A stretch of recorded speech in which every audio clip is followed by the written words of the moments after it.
بسم اللہ الرحمن الرحیم۔ سوال پوچھا گیا ہے کہ میت کو جب جنازگاہ کی طرف لے جاتے ہیں تو اس کا سر اور پاؤں یہ کس طرف ہونے چاہیے؟ جواب یہ ہے کہ احادیث سے تو اس سلسلہ میں کوئی واضح طور پہ صراحت نہیں ملتی ہے،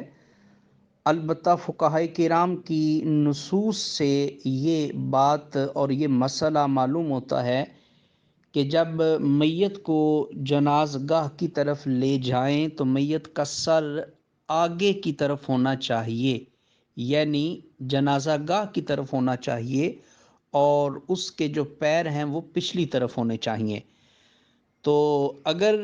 راستہ اس نوعیت کا ہو کہ میت کا سر آگے کیا جائے تو اس کے پاؤں قبلہ رخ ہوں، تو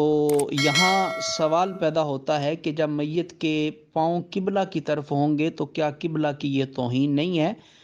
تو فقہا اس مسئلے کے جواب میں یوں ارشاد فرماتے ہیں کہ یہ احکام جو ہیں یہ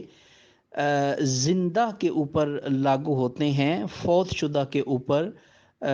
لاگو نہیں ہوتے۔ اور دوسری بات یہ ہے کہ فقہا نے یہاں ایک جزئی بھی بیان کی ہے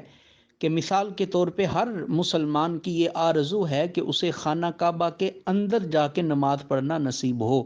یا خانہ کعبہ کی چھت پہ جا کے نماز پڑھنا نصیب ہو۔ تو اب ذرا سوچئے کہ جس خوش قسمت کو خانہ کعبہ کی چھت پہ نماز پڑھنا میسر آ جائے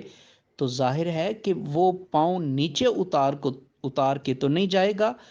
وہ پیروں سمیت خانہ کعبہ کی چھت پہ جائے گا۔ تو جب خانہ کعبہ کی چھت کے اوپر پاؤں رکھنا جائز ہیں تو وہاں کوئی بے ادبی نہیں ہوتی ہے۔ اسی طرح خانہ کعبہ کے اندر کوئی نماز پڑھے گا عین اس عمارت کے اندر، تو ظاہر ہے کہ وہ اپنے پیر لے کر اندر جائے گا، تو اس صورت میں بھی کوئی بے ادبی نہیں ہے۔ تو مختصر یہ کہ جنازہ لے جاتے ہوئے سر اس کا قبرستان کی طرف یعنی اگلی طرف رکھا جائے گا، اور اس صورت میں اگر پاؤں قبلہ کی طرف ہوتے ہیں تو اس میں بے ادبی کا گناہ شامل نہیں ہوگا۔ ھذا ما فہمت واللہ اعلم بالصواب۔